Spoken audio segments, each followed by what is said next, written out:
The Indianapolis Colts have arguably the most critical offseason ahead since Chris Ballard took the GM gig. So, what might happen in free agency? With cuts and the NFL draft, plenty of options, plenty of possibilities. What kind of bold predictions can be stated that may come true? And which projections do you, the fans, believe can come true fruition? Well, let's talk about it. Welcome to the Horseshoe Huddle Podcast, presented by Indianapolis Colts on SI. Of course, I am Drake Wally, co-host of the podcast here, deputy editor for the site, and of course, I'm joined by none other than Noah, analyst on the site and fellow co-host of the channel here on Horseshoe Huddle. Noah, this is such an exciting time to do some bold predictions, just because there's an off season coming up where you've got multiple guys that could be cut. You've got so many free agents that could fit the Indianapolis Colts, and of course, you've got the freaking draft. We're right in the middle of we're about to start the combine here. It kind of quote unquote started today. But I'm really excited to talk about some of these predictions because they might seem bold, but I mean, we're going off of a hunch that there's the small chance that they could come true. Yeah. I mean, great time to start talking about this. Combine week's just getting going. You're seeing all these Twitter posts, X posts of people just popping into town, posting their pictures of the Indy airport, flying in. So it's cool to have everybody in town. We know there's a big week coming up. Technically, I guess it started today, but it's mostly been behind closed doors stuff. We'll finally see some on-field action. I think actually tomorrow. I think the specialists do some on-field stuff. If you're into that, and then as the week rolls on, we get into some more key positions that specifically for the Colts side, especially as we go on. But yeah, I mean, a good time to start. We kind of went a little bit early last week, given our combine preview. So yeah, this is the right time to start going bold predictions right before everything starts to kick off. We can finally get our last word in, kind of get what we think out there, get early on it. That way, when it happens, and we were the first ones to say it, we aren't caught with our pants down. Yeah. And, one of the things that really stands out is just the uncertainty, because this is a team that really has to hit home runs in free agency. They have to really pay it. I mean, they always pay attention because Ballard loves scouting, but they have to really hone in on the combine here. And then on top of it all, you have to hit a home run in the draft in the first round. I mean, Leatu Latu, by all regards, he did pretty well, but like you're really hoping he starts to take off. And then again, with that 14th overall pick, you have got, if you even keep it, you've got to do something big with it. Of course, we're going to start off hot here with Truitt, the legend himself. One top offensive and one top defensive player. Ballard is feeling the heat. He absolutely is feeling the heat, Truitt, because this is a critical year for him, for Steichen, and for Richardson. And his decisions are going to trickle down to what the coaches are going to do and to what Anthony Richardson's going to do. And you got to help both of them by adding talent. So, but yeah, one of the things that I might hear in a second, just because there is a certain fan that watches the show that's been calling me out for a certain jersey that I haven't had up. At some point, I might just have the camera shut off for 5 seconds, and I might go get that jersey just so that I can, because I'm getting some hooks for the background here. But it's definitely NFL nerd. He's going to be in here sometime. but yeah, we'll go ahead and get started here. So the first one for our off-season bold predictions. This one I don't really think is too bold, because this side of the football is just lacking talent and it needs depth. And the biggest one for me is definitely cornerback. And actually, we'll throw another one in there, safety. But my first bold prediction is that they're going to select 5+ defensive players in the draft. Now, right now, they have 7 draft picks, one in each round. I really do think that there's going to be multiple additions. I think that you're going to probably have more than 7. You almost always do. Last year you had 9. I think the previous year they had like 11 or 12. I mean, they've had just an absolute slew of draft picks, but I think that you have to address safety. You have to maybe even double dip at corner. There's 3. You probably need a defensive tackle, and you might even, I dare say you're going to get a triple dip at cornerback, because there's almost no depth right now, and you can't shore everything on Juju Brents anymore. He's played almost no games, okay, and he's had numerous injuries, and you were really hoping he could be the guy. Noah, I actually don't think this is that bold because Lou Anarumo is going to have a say, and so is Jerome Henderson, the new DB coach. Yeah. When you said bold predictions, this is definitely there, because based on the picks that they have right now, 7, say in 5 or more would go defense. That'd be a huge swing. But I think we both fully expect them to be picking 9 times, 8 or 9 times at least. I don't think they'll stick with that 7, as has never been Chris Ballard's way to do it.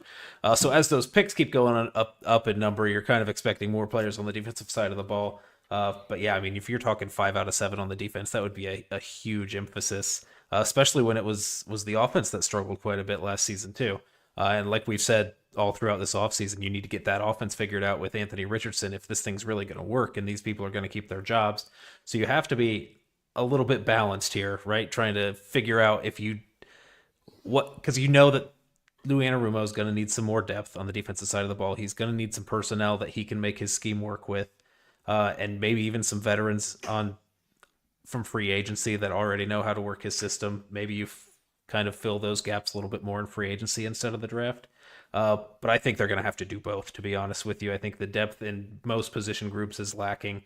Edge really seems to be the only one that's strong enough to hold its own, and you've got quite a few players whose contracts are coming up, and you have to make some decisions on some of those guys. Who knows what this roster is really even going to look like at the beginning of March, once all those contracts toll and they flip over and we lose some of those existing contracts on the team and all those free agents head out. Then you're really looking at thin units along the defensive line, along the linebacker group, all in their secondary. So I mean, 5, I think that's pretty safe to say. Now, in the spirit of giving our bold predictions, would you say 6? Can I auction you up to 6 to make this even bolder? I mean, the thing is, I think that they need a lot of help on the defensive, interior. So they might take a couple defensive tackles. I still think they're going to take multiple corners. Why not say 3? I think they'll pick up a safety in free agency. Yeah. So then they'll do safety. That's 6. I don't. Again, they need a lot of depth, a lot of help on defense. So I wouldn't be surprised. Yeah, and especially like you said, along the defensive interior, and Chris Ballard will take any excuse to draft a defensive tackle anyway. So maybe you see 1 or 2 along the defensive line. You need at least 1 linebacker, I think, and then in the secondary, I think 3 or 4 if you're counting safety and corner. I mean, that could easily get up to 6 on the defensive side of the ball. Yeah, and before we get to Noah's first bold prediction here, we do have another super chat from Yim. Thank you so much, Yim. Is it worth trading up for Johnson? I think that if you address that side of the football and you're really, really, I would say that if Warren goes 7, 6th, 7th, and you don't have that option anymore, or maybe another guy that you're really, really high on is gone. I mean, why not? You have to address that side of the football. Noah, what are your thoughts? Yeah, so they have to fall in love with a guy to trade up. I know this is make or break year. This is do or die for Chris Ballard and this regime. Trading up, I mean, they do that sometimes in the second round. You saw that trade up. What was it for Michael or Jonathan Taylor in the past, or Michael Pittman? It was Michael Pittman first, and they traded up for Jonathan Taylor in the past. I mean, they'll move up for a guy if they really like. They moved up for Nick Cross in the past. Moving up in the first round though gets really expensive really quickly, especially when you're already picking 14. So I don't know how far you want to trade up. Maybe anything inside the top 10. I think it's going to be way too expensive for Chris Ballard to justify doing. He mentioned in that offseason press conference how they'll move things to get a guy if they fall in love with a guy. They said that during that Anthony Richardson year when they were talking about getting a quarterback, but I think they'd be willing to do it for another guy. But he also balanced that out and said he's not going to do anything to hamper the team going forward for years to come. And I think moving up, despite the talented player that I think Will Johnson is, and the huge glaring need that you have at outside corner and what a difference maker he would make, I think it'd be too rich, too out of character for Chris Ballard to do, in my opinion.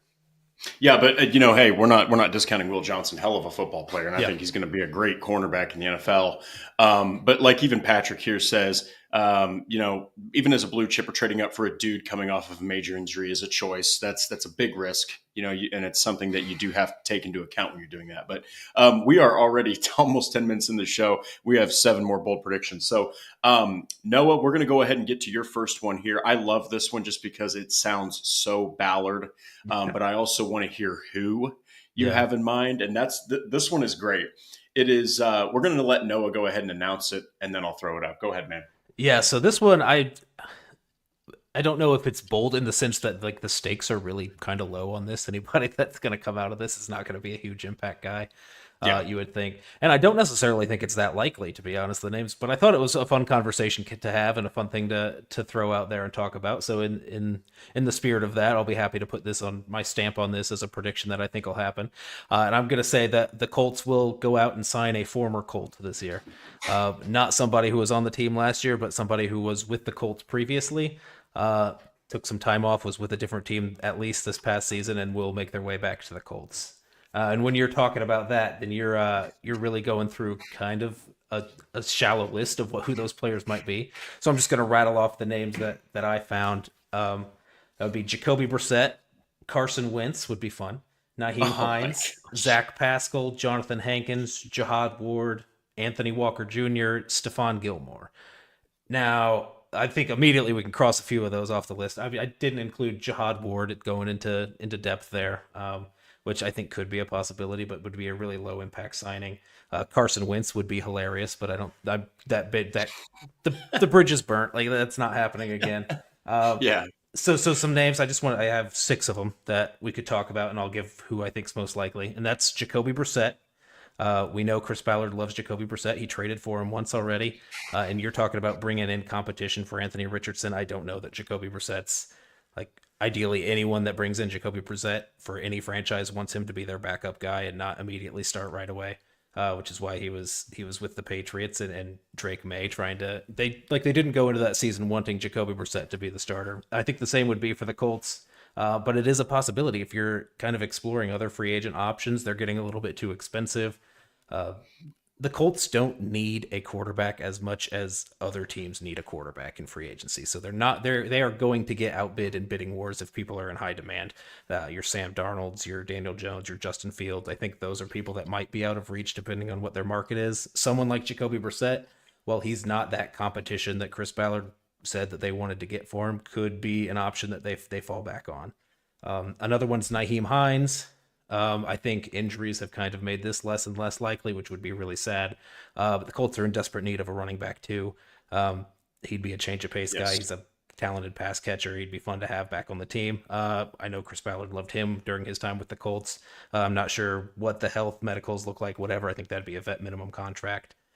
Zach Pascal, we know Chris Ballard loved Zach Pascal. We know Frank Reich loved Zach Pascal, which is the biggest thing. But Shane Steichen could also love Zach Pascal. I think you could be looking for some more receiver depth. If you're not going out to invest in any more young guys, you're already developing Alec Pierce and you're developing A.D. Mitchell.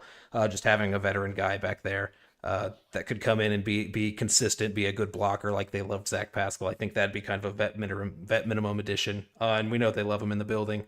Jonathan Hankins, defensive tackle, is going to be 33 years old, but got some playing time as a rotational defensive tackle, which we know Colts need some interior depth. He'd be that guy that would slot behind Grover Stewart for vet minimum. Anthony Walker, I think he's not the guy in coverage that you want. I think he's lost a little bit of a step after some injuries and the toll that the career in the NFL has taken on him. But the Colts need linebacker depth also. I think that'd be a vet minimum deal. And then you've got Stephon Gilmore, who's 34 years old and mulling retirement, so he might not come back, but he was still an impact maker for the Vikings. And originally he left the Colts because he wanted to chase a title and be on a contender. So I don't necessarily think he'd want to come back to the Colts, but he is an option. I think he would fit, and I think he would move him up a bunch. So I'm actually going to say that the most likely is going to be Jacoby Brissett to come back to the Colts. Is the one that I would if I had to pin one, that's who I would pick. I wouldn't even be mad at that because you're talking about a guy who's going to embrace that backup role. He's going to push Anthony Richardson. He's been with the team. He knows the culture of the team, and he's going to be a hell of a mentor for Anthony Richardson. I thought that he was a good backup for Drake May, to learn from. But another one that really stands out to me is Naeem Hines because Frank Reich simply did not use him correctly. It didn't seem. And, this is a guy that used to be a wide receiver as well. He's got great pass catching ability. He's got good elusiveness. He's got great speed. Obviously, there's a lot of questions about, how much he can do now. But another guy's Anthony Walker. I mean, a lot of people thought that when he left the Colts, people were like, how the hell could you let a guy like that go? Yeah.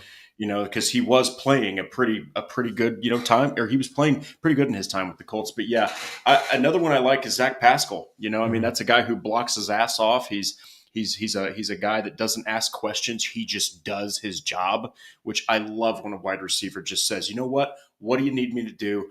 I'll go do it. That's kind of like how Alec Pierce is. So I loved that one. I think that is so. I mean, it's like not a lot of these guys that you named have this like, ooh, like they're going to make an impact, but they definitely scream Chris Ballard. It's Yep. I mean, he picked them all at one point for a reason. So. Yeah. Well, this next one, I think it's going to be a little bit. It's going to be a little bit of a downer, but this is what happens in the NFL, people. This is what happens when you have to save money. You have to cut not just ties with the player, but you also have to, maybe shed a tear because some of these guys, I mean, they've been around for a while. And mine is that the Indianapolis Colts are going to cut Braden Smith, Samson Ebukam, and Raekwon Davis to free up $30.73 million. Okay. The toughest one there is Braden Smith. All right. Here's why. All three of those guys have definitive reasons why you can cut them. Okay. So we'll start with Raekwon Davis. Not good. That's simple. I mean, you brought him in as a 6'7" behemoth to really plug up those gaps, almost like you wouldn't miss a beat or it's a lesser Grover Stewart. You had none of that. Okay. And we've said it multiple times on the show. Taven Bryan, who is more of a pass rusher, was able to stop the run, and he's not good at that, better than Raekwon Davis. And he's like substantially smaller because he needs to be quicker. So Raekwon Davis, I think that he's a cut candidate, probably the highest one. Samson Ebukam, you had incredible production, right? But the dude is coming off of just an absolute horrible injury to come off of, and that's an Achilles tear. And he did it before the season even started, didn't get to play any games. And then you've got Braden Smith. Now, this is the tough one.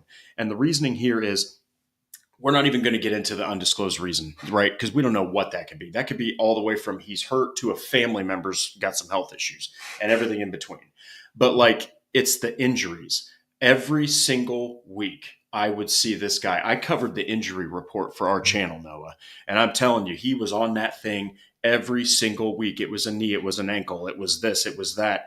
And it's not easy to find right tackles growing off a tree that can play like this dude, okay? He hasn't had a Pro Bowl. By all rights, sometimes in his career, he's played like he deserves one. But it's the injuries, man. They're starting to pile up. He's starting to get to that age where you got to start asking yourself questions. And he frees up half of all that I just mentioned. He frees up over half of that $30.73 million. I think the most likely one is Raekwon Davis. And if we're talking about what do we really expect to happen, probably just Raekwon, because you can potentially get a healthy Ebukam back, have him with Latu. Boom, you've got yourself him and Pay and Latu could be a nice three-headed monster. And if you keep Lewis, you've got a rotational guy, add somebody else. And Braden Smith, I think that, you know how Ballard is with his internal guys. He loves them. He's going to try to keep those pillars around. And, why would you remove Braden Smith when you can just keep him? I don't know, man. I just think when you see $30.73 million, you traded up to get Matt Gonsalves, you could probably sign a cheaper free agent that could at least play, right? And not miss, I can't remember. I think Smith missed like 7 games or so. Yeah. But I think you can find a right tackle, and I think right tackle is easier to replace than left tackle.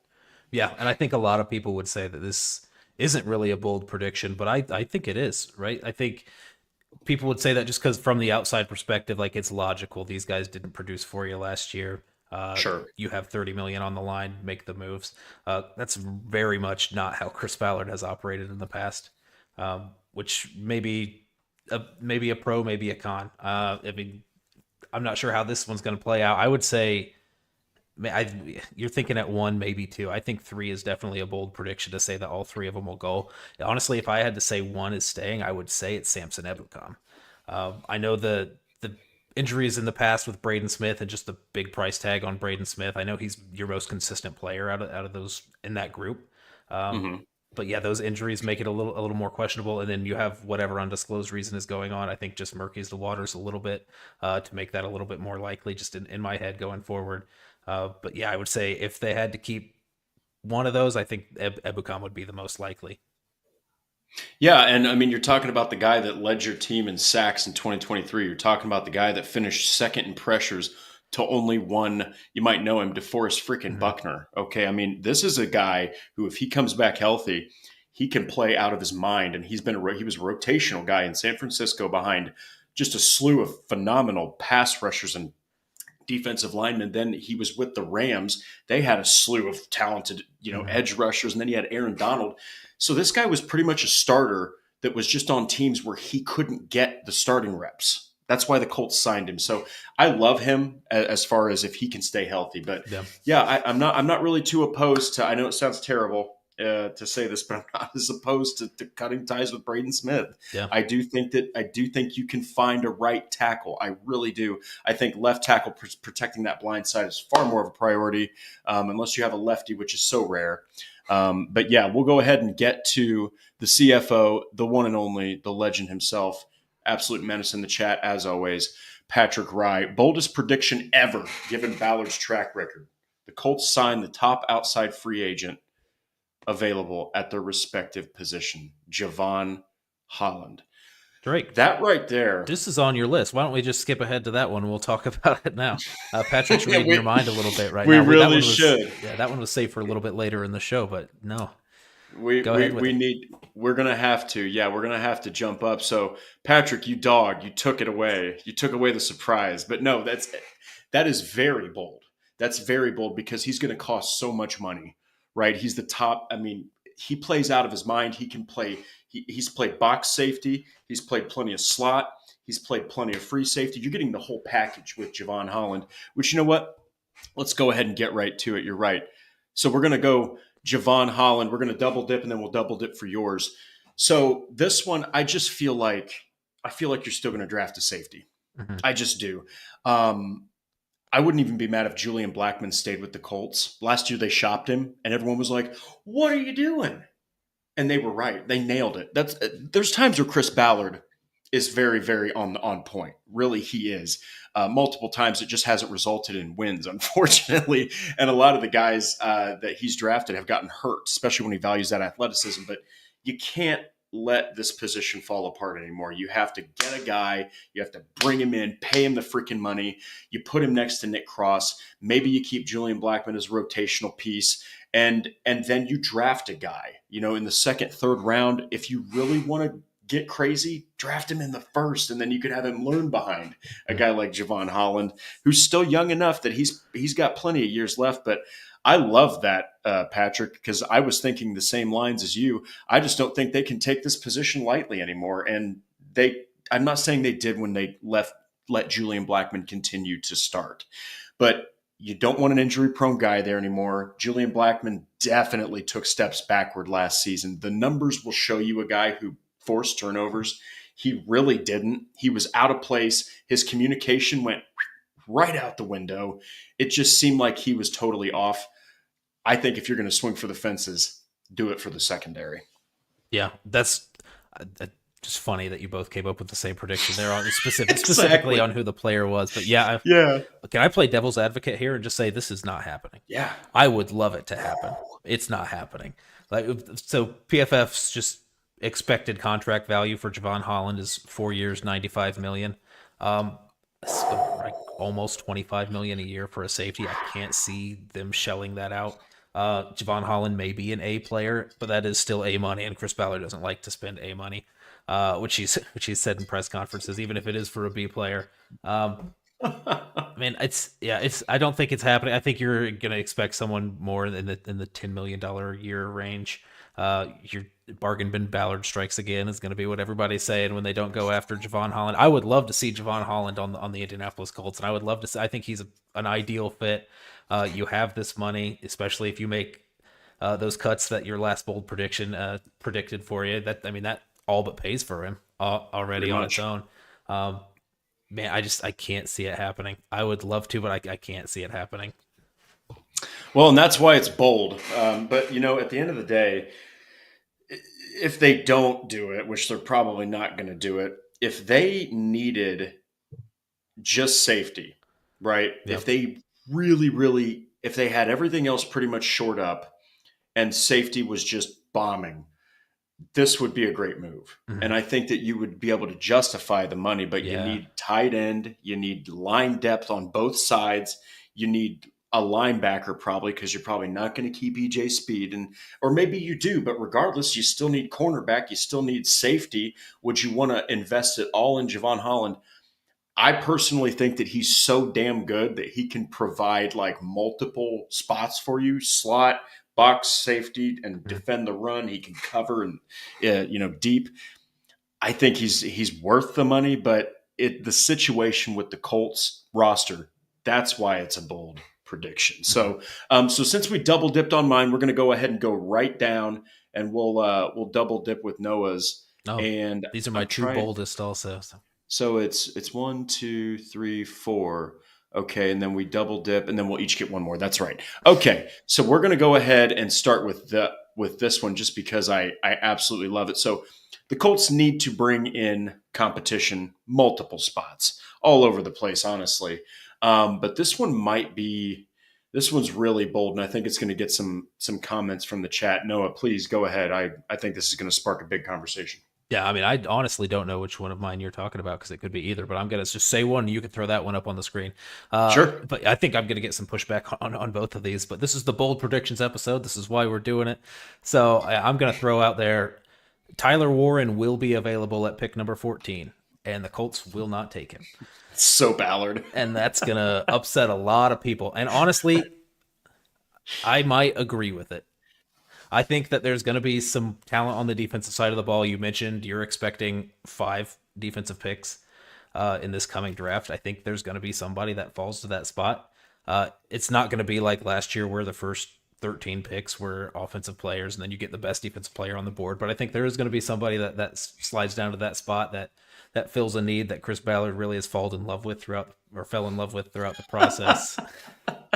And yeah, I was expecting that kind of reaction from you, man. Yeah, but I think the odds are kind of in my favor with me saying this. I think there's just so many other players that it could be. The odds are that it won't be him.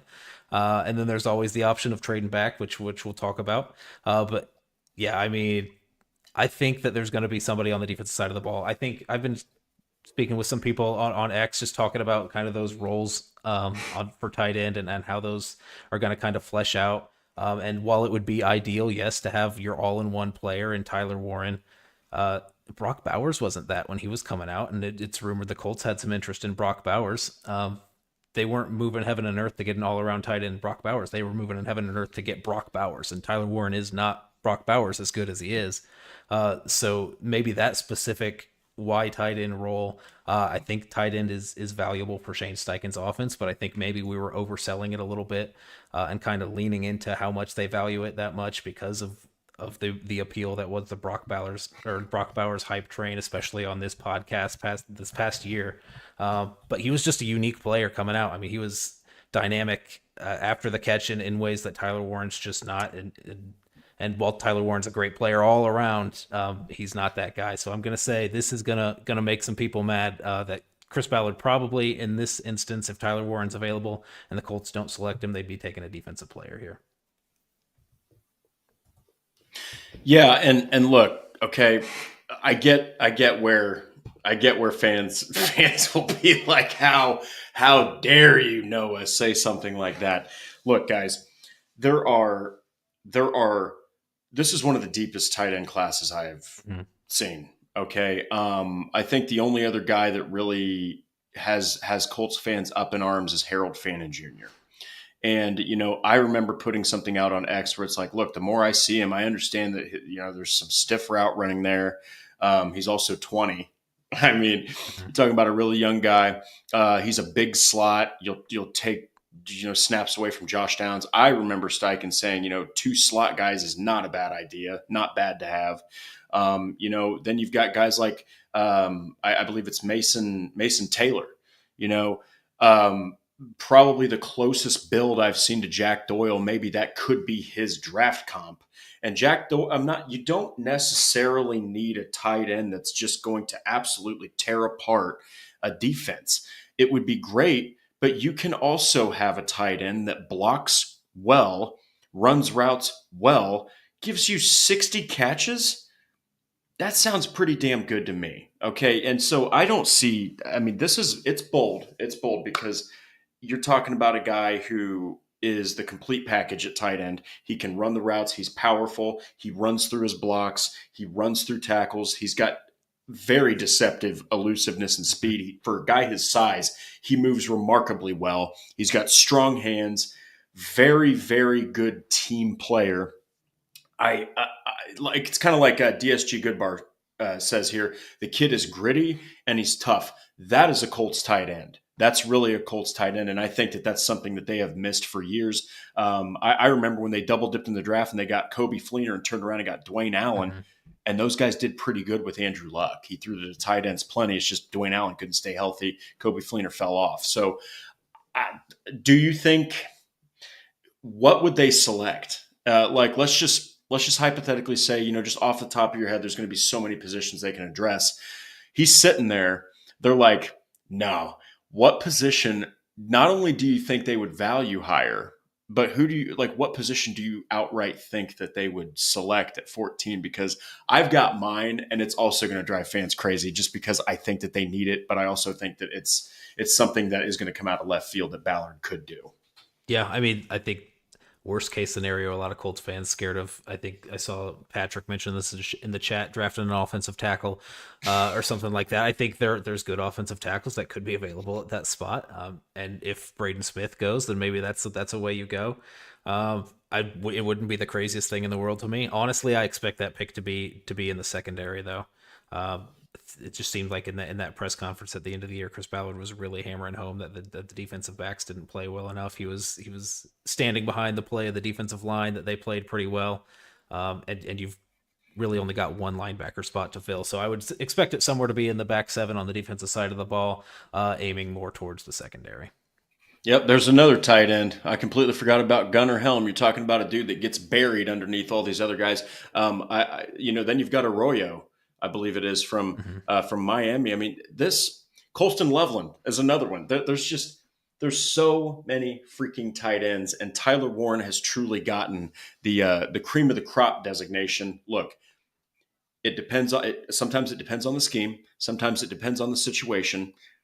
This is not really that crazy. I just don't. And this is actually another good one. We'll mention it since you mentioned it already. A guy that's been mocked constantly. I just wrote a piece on this today. Or no, our own Sean Ackerman wrote a piece on this today, and that's Armand Membu. This is a guy that plays multiple positions, more tackle. But my goodness, if you do get rid of Braden Smith, you're pretty much going to be looking at the future. I just don't I wouldn't think that they're going to say, hey, you know what, Matt Gonsalves, no thanks. I think that they would let him go in there. Maybe they draft a guy like Armand Membu to give him immediate competition. You're talking about a third rounder you drafted up to get as opposed to a 14th overall selection.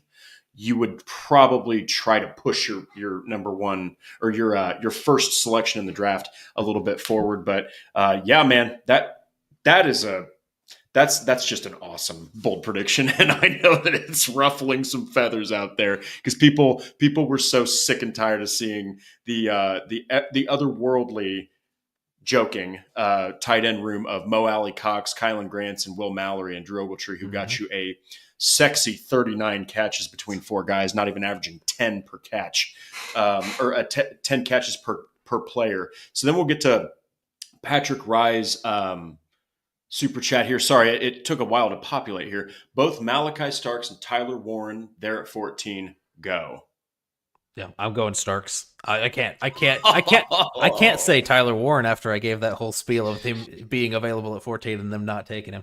No, I think Starks fits perfectly for what they're trying to do on defense, and then Lou Anarumo's going to have some say. Personally, I would lean on the offensive side of the ball, but I honestly don't know if Tyler Warren's going to give you that much more production than you would get from a tight end on day two. He's going to be the better player. Obviously, that's why he's ranked so highly. That's why he's mocked so highly. But I think the difference in terms of the production you're going to get from those two options, I think you'd be better off going with Starks at 14. Yeah, he's the whole package. I think that he's a guy that can immediately give you some production. And since we're talking about tight end, I have to address this because I think Richie's mentioned it twice, and I'm going to get to it real quick. Do you think they will cut Jelani Woods? We'll make this brief because we still got 3 others to get to in news and rumors. I have a Jelani Woods jersey uh, because I was so high on the kid. I was like, this dude was in a crappy situation with 3 different quarterbacks that had no idea what to do with him.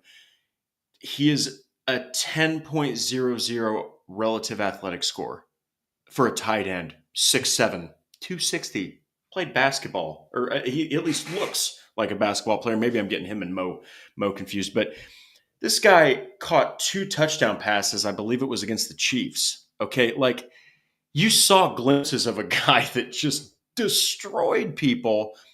It's the injuries. I don't know about cutting. I think that they still want to see what they've got with him. You also have to think Mo and Kylan are both free agents. Probably not re-signing those guys. I think they should keep him.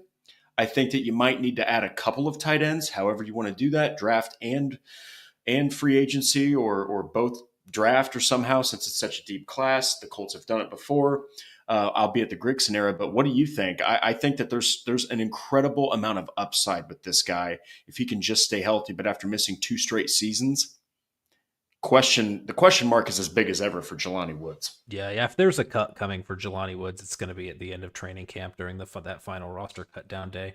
I think it's funny we've been talking about these tight ends for the past few episodes. I don't think his name's come up once because we're kind of operating under the assumption that the 4 guys they had last year is what the room is. And I think that's how the Colts should be operating as well. Jelani Woods hasn't proven that he can stay healthy enough to be part of that conversation, to be honest. So you just kind of carry him into training camp. He's on such a cheap contract that rookie year, or that rookie deal, as a 3rd rounder. So he's making right around $1 million. Even if you sign an undrafted guy, he's not going to be making that much less than what Jelani would be. So he's worth keeping a roster spot and bringing him into training camp and seeing if he can stay healthy. I know the odds of that are pretty low, just based on past precedents that he's set. But yeah, you carry him in, especially with how shallow the depth is at that tight end room. If you're not bringing back Mo or Kylan, that's even shallower. It's good to have a lottery ticket in your back pocket just to bail you out, just in case things go wrong. I think that's how the Colts should think about Jelani Woods. Yeah. Well, now that we got to that one, and we knew that was going to be a great one, this next one from Noah is also awesome. Noah, I'm just going to go ahead and let you describe this one here.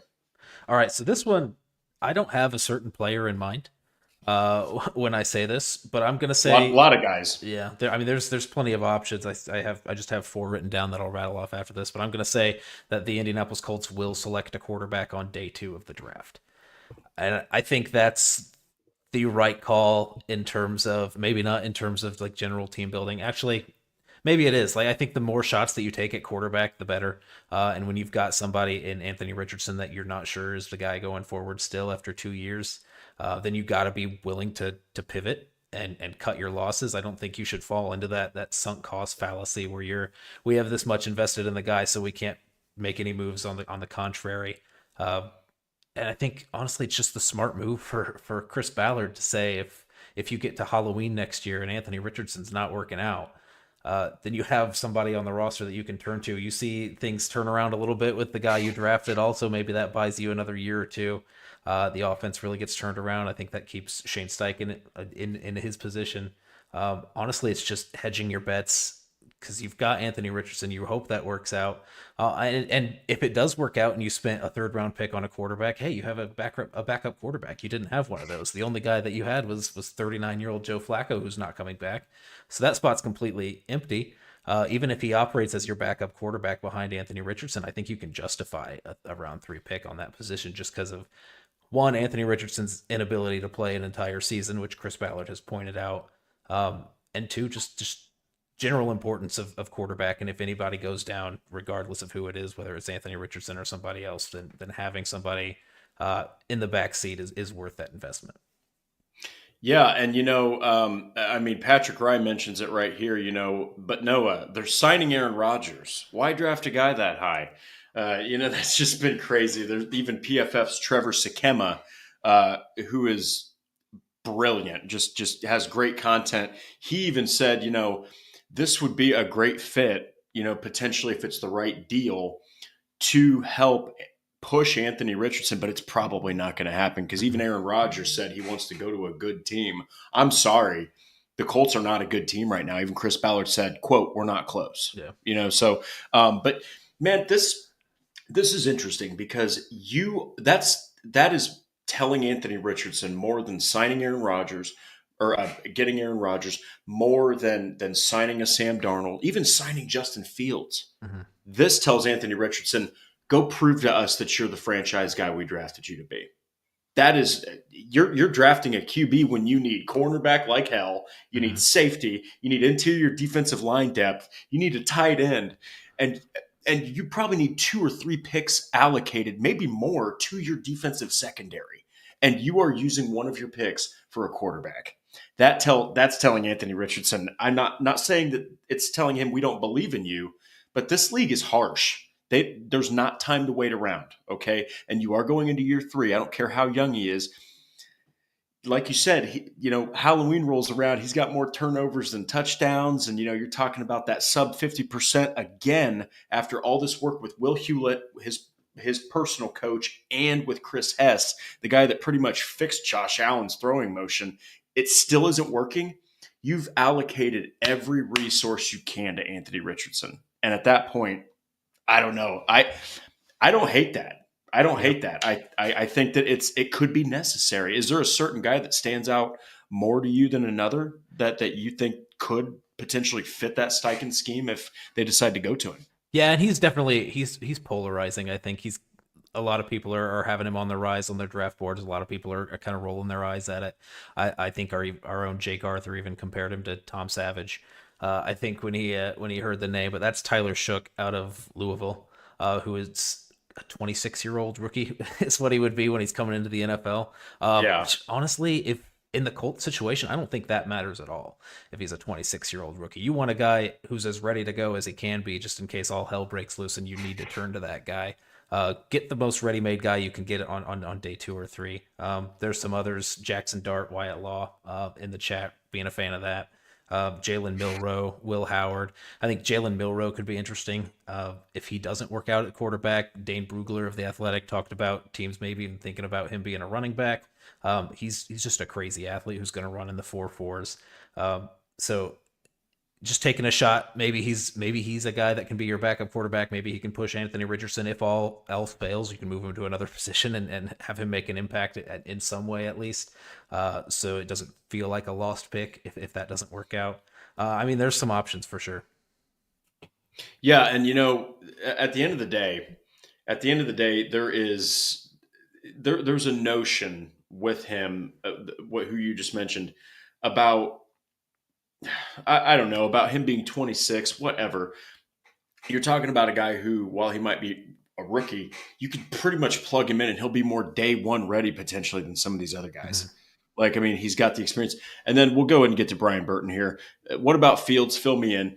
Fields, number 1, is probably staying at Pittsburgh. I can't imagine that team leaning on Russ Wilson. And then I just think that if you are signing Fields, he could still lose. If Anthony Richardson hits his stride, you're still talking about a backup. Mm-hmm. I think if you draft a quarterback when you have so many other needs on the team, you're telling Anthony Richardson, go prove to us that this rookie here doesn't deserve a shot. Picking a guy day 2 for a quarterback, it's not the sure thing, it's never the sure thing. Zach Wilson was a number 2 pick, but usually you see the quarterbacks that are ready to start drafted in the first round. That's just how you usually see it. But day 2 pick for a quarterback is not ruling out that he couldn't start. Then before we get to my last 2 here and we discuss them, actually we have mine and then we have Noah's. We have Patrick Rye yet another super chat. Honestly, Dillon Gabriel, most starter experience, and he has played at a high level with great short yardage accuracy. I remember when they were getting bludgeoned by Ohio State, and you saw him at least mount a comeback. I think that a guy like Dillon Gabriel, he's going to succeed to a degree in the NFL. It's hard to say before we even get to it. But, what do you think about Dillon Gabriel? Do you think that he could potentially be an option? Yeah, I thought about adding Dillon Gabriel to the list. I think the consensus around him is he's going to be more of a day 3 guy. Sure. Maybe he could creep into that third round range. So putting him on my list would undermine my prediction of a day two quarterback. But I think even man, if they don't go day two quarterback, which I know is bold, getting a guy in the fourth or fifth, I think it's almost illogical to not do it, to not take a chance on that, just because, like we said, they don't have that backup quarterback spot figured out, depending on what happens in free agency, whatever. But yeah, I mean, Dylan Gabriel, he's younger than Tyler Shook. Tyler Shook's 26, but yeah, he has more starting experience. He doesn't have the arm strength that Shook, some of these guys, Jackson Dart have. So maybe that doesn't bode as well for the offense that you're trying to put together. But who knows what they're trying to put together? Maybe they're only trying to put together that deep ball offense because that's what they know Anthony Richardson does well, and they're trying to hit those money ball shots.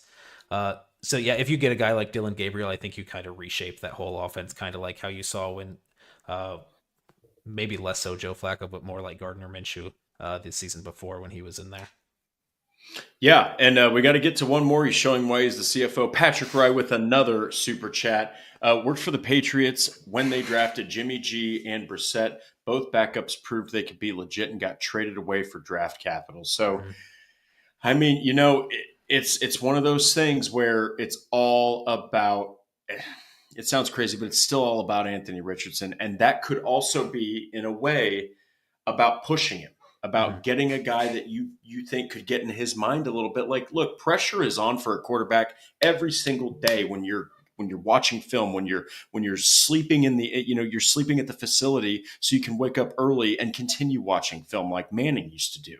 Like, you have to dedicate your entire life to this craft. And I'm not going to lie, there were times last season where you did think, AR, are you doing that? You really did think that at times. And so it's like, I think this is the ultimate way to push him, is to bring in competition. There's several ways to do it. Like Noah said, you can draft, you can sign, you can, trade, God forbid, you could do all sorts of different things to put Anthony Richardson on the spot. And in this case, it's not in a negative way. It's saying, look, kid, we drafted you 4th overall. A lot of people said we probably shouldn't do that because you weren't ready. And so far, he's kind of looked like he's not ready for the NFL. So, but we'll have to see. We'll go ahead and get to mine here. So this one, I think Sarah actually mentioned it earlier, so she beat me to it. We're getting people beating me to my Predictable. I'm too predictable. Too long.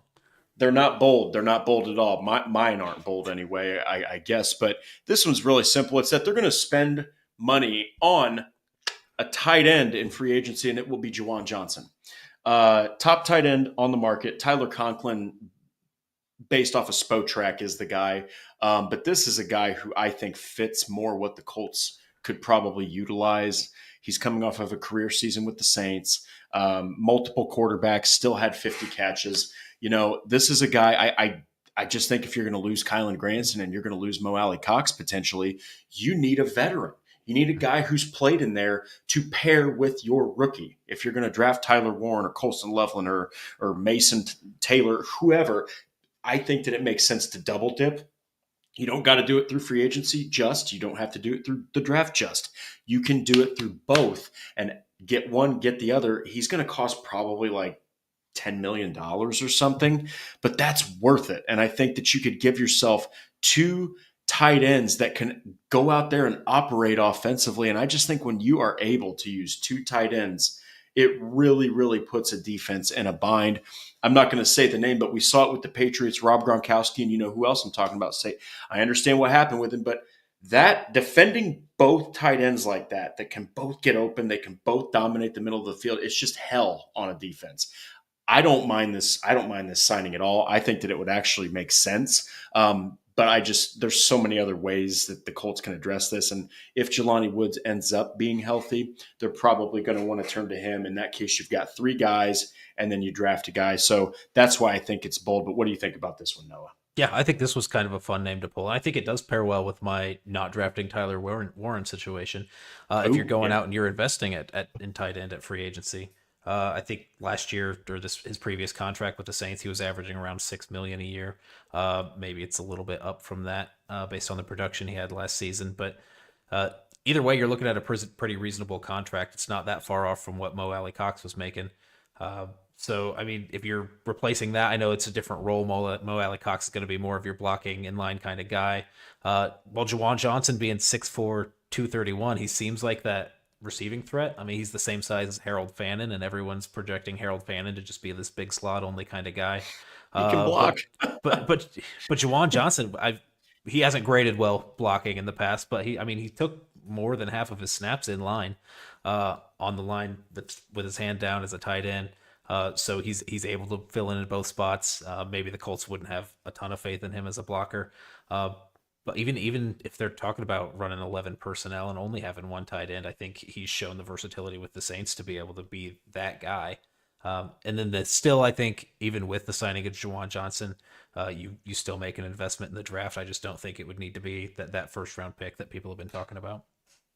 Yeah, and look, I think if you do bring in a rookie tight end, I don't care if it's Tyler Warren, it would be very beneficial. I think universally across the board, whoever the heck you bring in, it's beneficial to have a guy who's gone out there and who has been not a centerpiece, but who's been a prominent part of an offense, right? 50 catches it's not going to blow anyone's mind, but I'll tell you right now, by himself, and that includes with Spencer Rattler as his quarterback, Juwan Johnson caught 11 more passes than the entire Colts tight end room did. Okay, so and you say what you want about Anthony Richardson's inaccuracy. Spencer Rattler was not very good.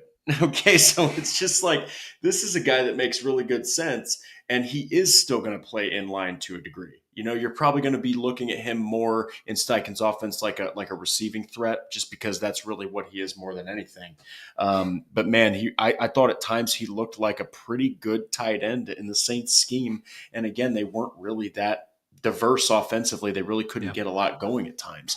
But yeah, I mean, I'm not mad at that. We'll go ahead and get to this last one. And this one, definitely, I don't know if it's bold, but I think it is, especially if there's a couple guys that are still there that the Colts could potentially utilize. Noah, let's go ahead and piss off the fans. Yeah. I think it's exactly what it would do. We won't spend a ton of time on this because we've talked about what other options are going to be there. This is in regards to day one of the draft. And this bold prediction is that Chris Ballard will trade back out of that 14th overall pick, which isn't necessarily a bad thing. I know that's going to get a lot of people up in arms, especially seeing who might be on the board still. I think you could see a couple of targets that Colts fans would love to see with the Colts, and people who have been heavily mocked to the Colts still up there, and the Colts still trade back. By all accounts, the strength of this draft is like 1 through 5. And then after that, there's a little bit of a gap. And then it's more towards that 25 to 50 range that you've really got that strength. So you could see a move to the back half of that first round, pick up more picks. I would imagine they wouldn't be for future years if he's doing that, just because he needs to make an impact now.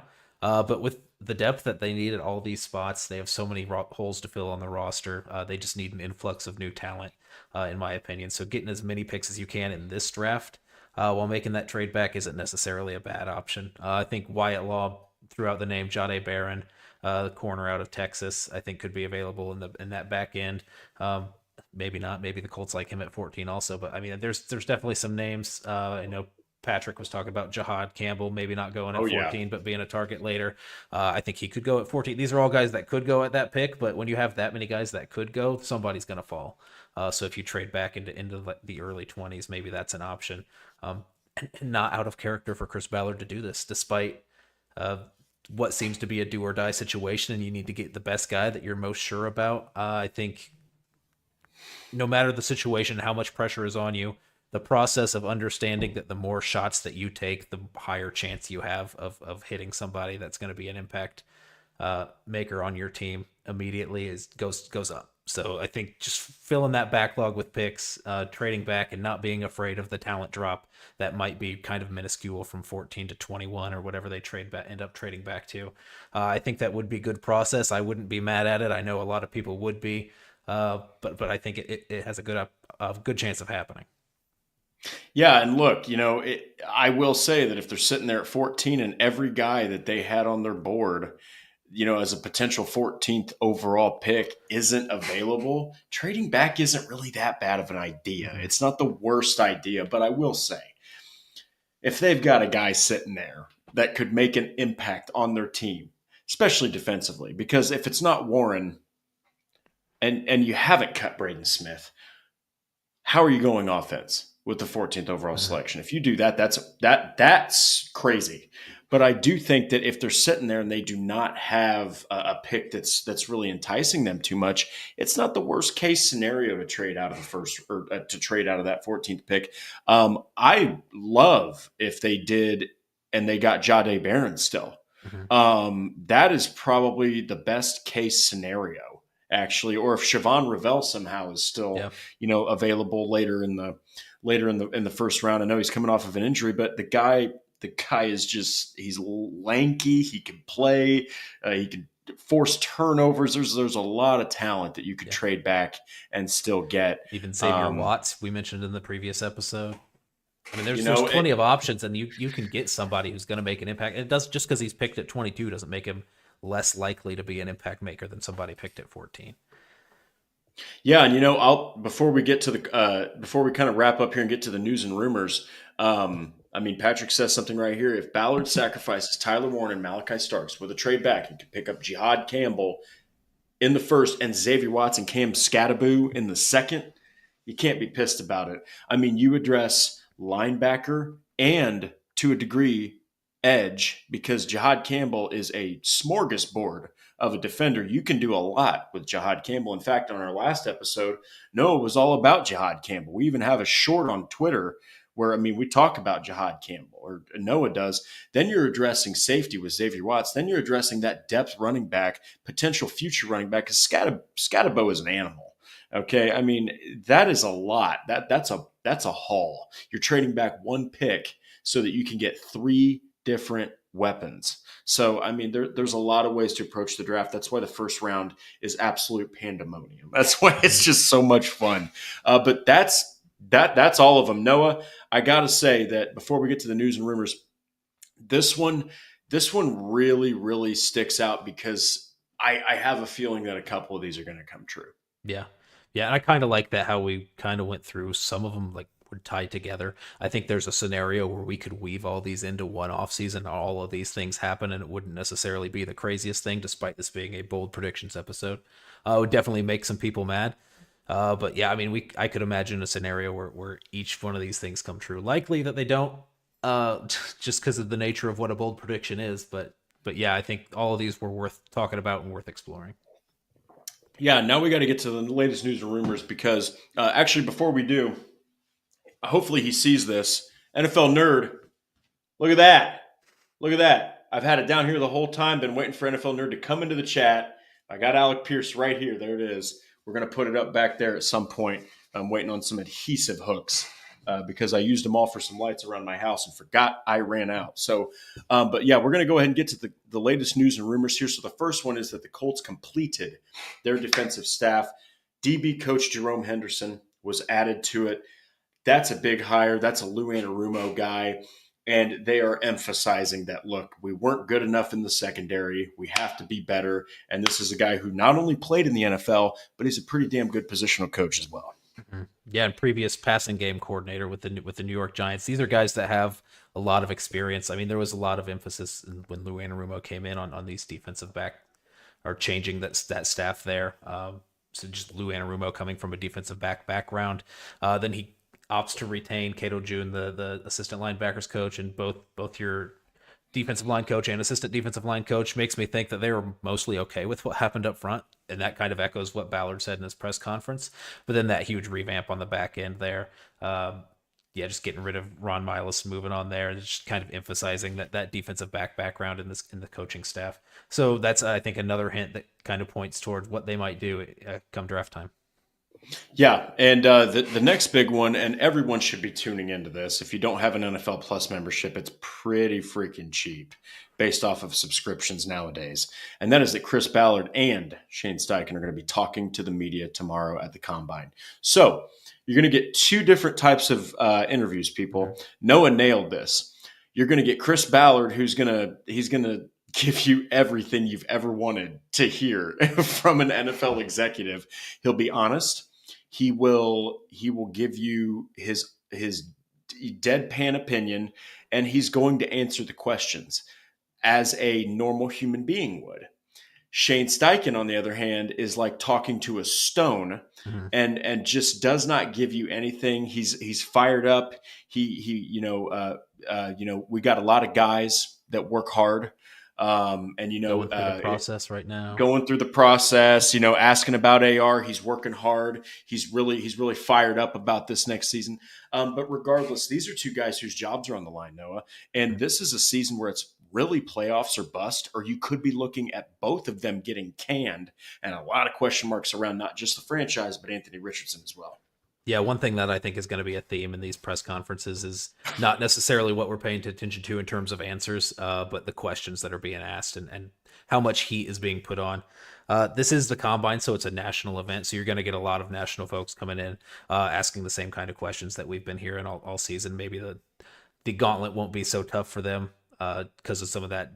The national media will take that stress off, but all these local guys that have been here and heard that are going to be asking tough questions to these guys. I think I'm going to see Shane Steichen squirm a little bit. Chris Ballard just when he gets challenged, he kind of digs in a little bit and fires back and gets a little sassy, which is kind of what he does. But yeah, I mean he's also honest. Like the two best things that I like about having Chris Ballard as the Colts GM is that for the most part I think he's a good talent evaluator. And then he's a really good communicator, and he's really awesome for sound bites. He's really awesome to let you know what he's thinking. He leaves tidbits and nuggets all the time of what he's actually going to do.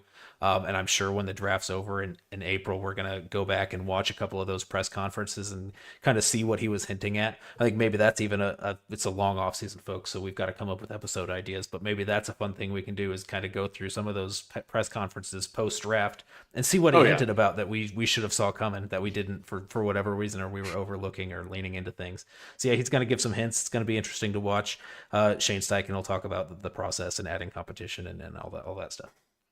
Yeah, and that'll pretty much be our next episode is just kind of talking about the combine, what happened during those days. I know the workouts don't really start until Thursday or so, but like, hey man, this is a critical off season. I mean, everything is hinging on this, and we actually got one more super chat from Patrick Rye again, the CFO. He really is the chief financial officer of this channel. Did you guys see the PFF big board that in the last day or so? Jahdae Barron at 8th, Warren at 9th, Jod Campbell at 12th, Malachi Starks at 17th. Yes, actually, and that is just really showing you the pedigree I think that Jahdae Barron has, and if the Colts were to somehow draft or trade back in the draft and still secure a guy like him, man, it won't look good initially, right? But like if they were able to do that, you are going to address so many positions, especially on defense. Yeah, in regards to the PFF big board, I'll just throw this out there that this is essentially, we mentioned Trevor Sikkema, who he's brilliant. He is like he's gotten to where he is for a reason. I mean, he's sure climbed the ladder. I trust his evaluations. I think he's a good evaluator. I think it is just his big board. It says PFF big board, but I'm pretty sure he is the one doing those rankings right now. He's mentioned in past podcasts and on Twitter and things that they're trying to build a scouting staff and make it more of a collaborative effort. But I think right now it is him. So you just see those big movements. It's essentially him changing or one person changing their opinion. So those big movements shouldn't shock you as much. But yeah, I mean, it's still his opinion carries a lot of weight in the industry, so it's something to pay attention to. Yeah, and at the end of the day, I think that there's a lot of ways that the Colts can address their needs. We'll have to see if they trade back. We'll have to see if they go, a certain route, if they draft tight end, if they draft cornerback. There's just a lot of different ways to do this. But that's our show. We finally got to it, guys. Thank you so much for listening. Thank you so much for watching. Thank you for dealing with us being a little bit late. My real high quality mic crapped out, and I had to use my backup mic that it looks like I'm about to go out on stage and do some karaoke for you. So, but yeah, hey guys, if you liked everything, please continue to just follow our content, like the Horseshoe Huddle on Facebook, follow Indianapolis Colts on SI, on X, and subscribe to the Horseshoe Huddle on YouTube. Click that bell to turn on your notifications if you want to listen. Guess what? We're everywhere. We're on Apple, we're on Spotify, we're on Google Play, wherever you listen to your podcasts. And if you want to have your question or comment highlighted, please just continue to communicate with us. We love when you guys are talking to us in the chat. And you know what? We'll go ahead and give a shout out to Yim. We'll give a shout out to Truitt. We'll give a shout out to Patrick Rye for an absolutely ridiculous amount of super chats, giving us his entire paycheck, it seems. But you know what? We really appreciate you guys. We will be back this week. We're trying to figure out based off of the combine, if it's going to be Wednesday or Thursday. We will communicate that, but it's going to be covering probably the interviews with Ballard, the interviews with Steichen, and just kind of what we've seen at the combine, maybe what we're going to expect for the Colts to be looking for. But yeah, until then, everybody, take care. Have a wonderful week. Have a great evening, and we'll be talking to all you Colts fans very soon.